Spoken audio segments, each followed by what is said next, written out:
All right, a warm welcome back. Full view of our studios here at Channels TV headquarters in Lagos. It's the verdict, the election coverage, and now we're on the eve of the election. Before the break, Biodu Ajijola of Election Monitor, who is in our Abuja studios, was saying that, look, 100%, we're ready to go. Cynthia Mbamalu, 100%, we're ready to go?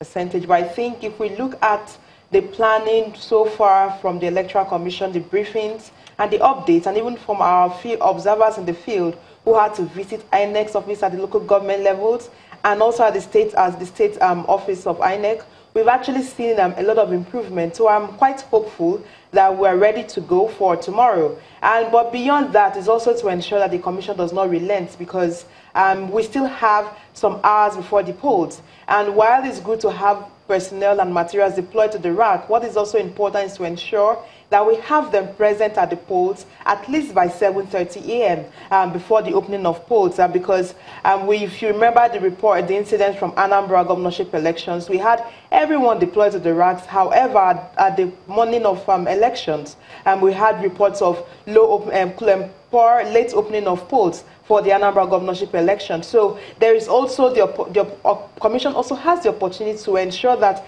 between now and 7 a.m. that all plans for movement of materials and officials from racks to the polling unit is strictly adhered to, and that we have polling officials present. I think as an observer group, it's always good to be hopeful, but yet to ensure that we remain that independent, provide that independent oversight of the process, because that way there is no room for lapse. We cannot even afford to have any major lapse at the moment. One of the things that boosts confidence is beyond the promise and assurance that voters go to the polls and that at 8 a.m. polling units open across board, because that way you'd also build confidence in the process of voters. So it's to just keep reminding the Commission that for every plan in place, for all the transportation plan for polling officials and materials, that is strictly adhered to, and that we have early opening of polls. That way, you'd also have a process that the tension in the process will be reduced, because when you start voting early, you have people who come out and vote and they can leave, because we have simultaneous voting, accreditation and voting. So you'd also reduce tension if you have polls open early across board within the different geopolitical zones, state and local government levels.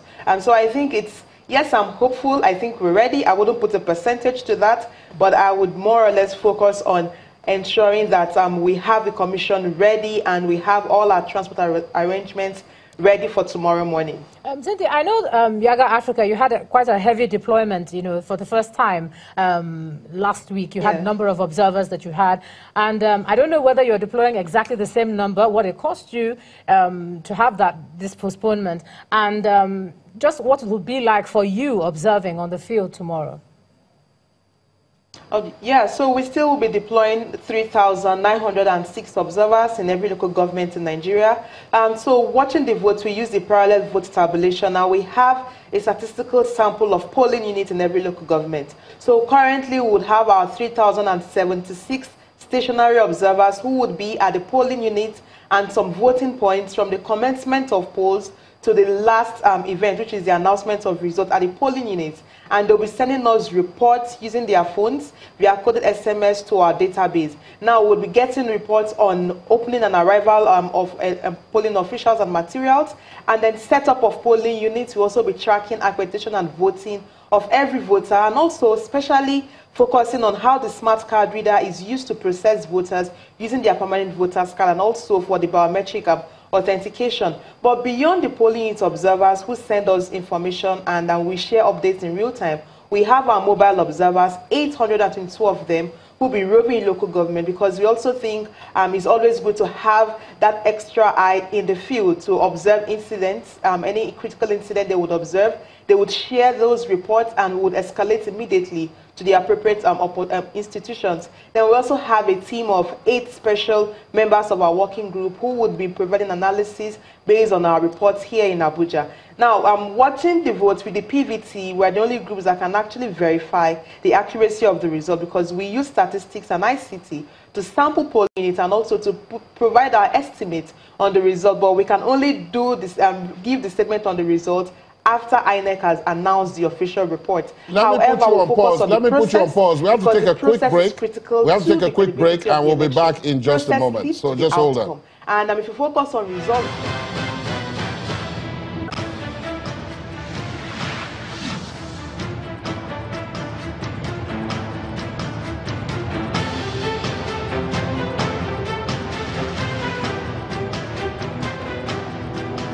All right, a warm welcome back to the Verdict Studios here in Lagos and, of course, in Abuja, where Cynthia was talking about election results and monitoring and observing. And I was waiting for the catchphrase at the end, which was that, well, we can't do any of this until INEC makes the official announcement. And I think that's the critical point to make there. Coming back to Lagos, we've given INEC some kudos, the information flow is better, and so on now. But now let's get into some of the nitty-gritty. Yeah. Cynthia has touched on one point already, which is the idea that the polling officers should be at their stations on time, ahead even of the voters. Yeah. What are the other points that we should look out for? Let me start with you, Mrs. Benite. Well, we gave INEC the kudos for preparation. I have not given INEC the kudos on operations. Operational leadership is a little bit different, whereby, I mean, Cynthia is talking about 7:30. No, they should be in their poll stations at 7 a.m. for issues of incidences and all that. The security must be also on ground at that time. So the moment people are coming, they are on a queue. There's no rioting, there's no disorder, everybody's doing it. And if peradventure, INEC needs to explain, the agents need to explain a little bit more of the processes, is important for that to be done. We must recognize that as much as most of us are in the elite class and educational class, there are a lot of people who still have not been able to comprehend the nitty-gritty. Like, but for example... Do you think you can get every single polling unit with every single security officer that at that 7 a.m. waiting for everybody, logistics-wise? Is that No. I mean, it's not a matter of logistics, it's a matter of leadership. For example, you've given order to all your agents everywhere in the nation, whether it's by mobile phone, that 7 a.m. you're on ground, security is on ground, and you have everybody log in. Maybe you have a central. That's why I say operational now. Remember, when I get to a place, I should be able to maybe text and call login. So you're checking. There should be an operational center right now, even within the regions and connected to Abuja, to make sure that operations are going on. Yeah. So if we are not hearing from Bayelsa has checked in, you know that something is happening within Bayelsa has not checked in. Anambra has not checked in full. You have everything in local government. You have the council centers and you have the polling centers. And all centers are numbered. I hope you know that. They're all numbered. So you're checking in. I checked in 7:10. Someone is checking in 7:05, 7:15. So that operational capacity. And that's why the issue of electronic voting and having a different system than what we have will be more accurate. But so I know that tomorrow there are going to be lapses. INEC has said based on the Nigerian factor. Their situation room opens at 6 p.m. today. And one of the things they are supposed to monitor deployment, I receive reports from across the country. So does that cover this you're talking about? Yes, it's part of it, but now the functionality of an operation. From having an operation, you now have the functions. So are people going to check in? Remember, you're also dealing with human beings. How far they have been trained, we don't know. How far you have also unified their passion to make this excellent. Remember that you're bringing people into the fore where they understand that this is my nation, my nation's election, so I should give it my best. So in case INEC agents, youth corpers are watching, this is Nigeria. The world is watching us. So the idea of waking up at one odd time, go to bed early.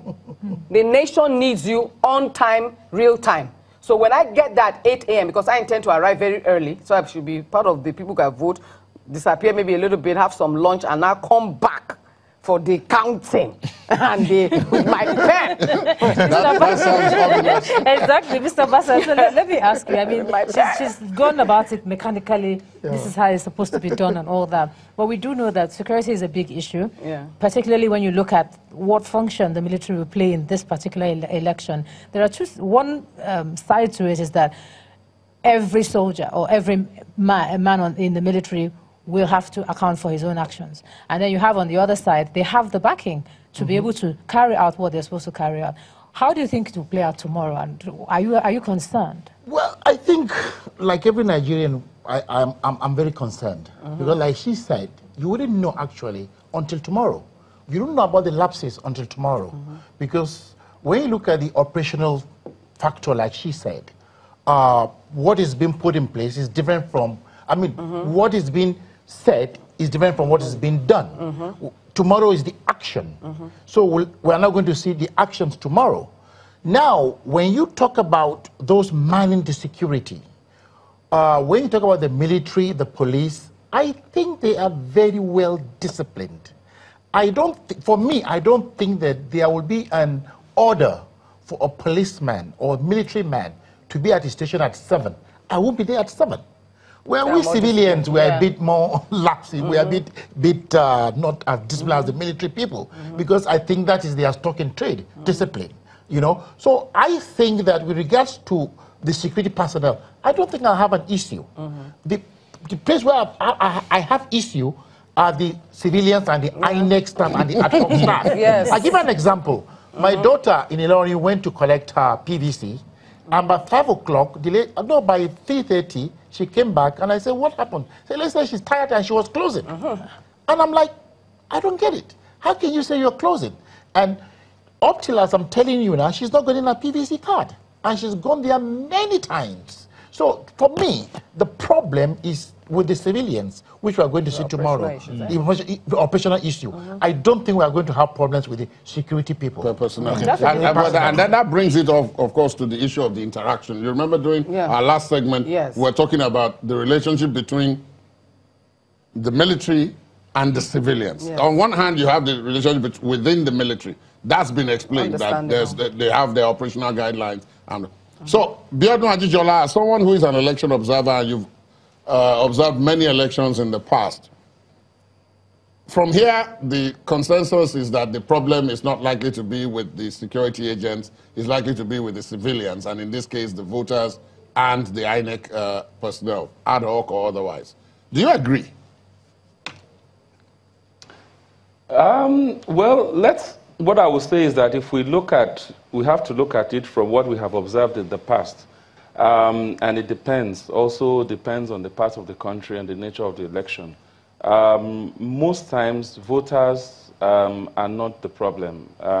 From the experience that I have had and the several elections we've monitored as an observer group, I cannot say that in most cases where we have had incidences of election day violence or election day issues, skirmishes that had to do specifically with voters. Yes, you may have fisticuffs, you might have people get into a quarrel on the queue, you might have party agents getting into a quarrel. We've had cases where they want to, locate a polling booth, and there could be an argument as to where to locate it. I mean, I remember that very recently in Ekiti, where some voters wanted it to be in the middle of the road, and some voters wanted it to be in the front of somebody's house, and it was a bit of an issue. But that wasn't violence, or just a little bit of misunderstanding.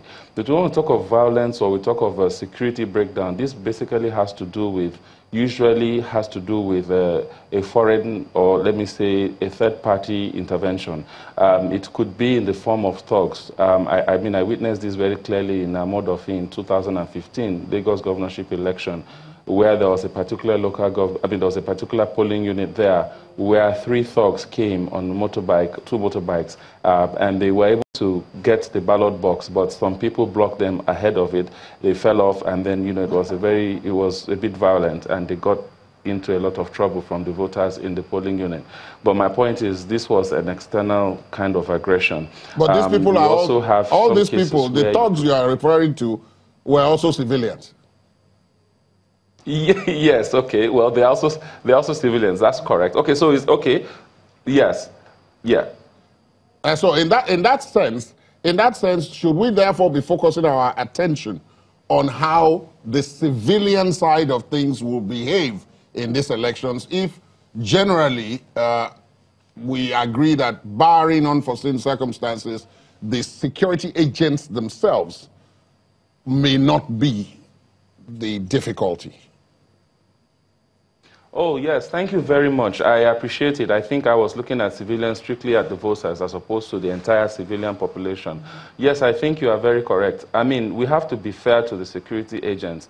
We've had so many elections in Osun, we've had in Edo, we've had in Anambra. I cannot remember in any single incident, even in Osun and Anambra in Ekiti, that you could see that clearly the security men, you know, basically did something that was very unlawful. In the Osun rerun that we complain about was majorly a lack of, or a dereliction of duty, where thugs were operating and the security did nothing to stop them.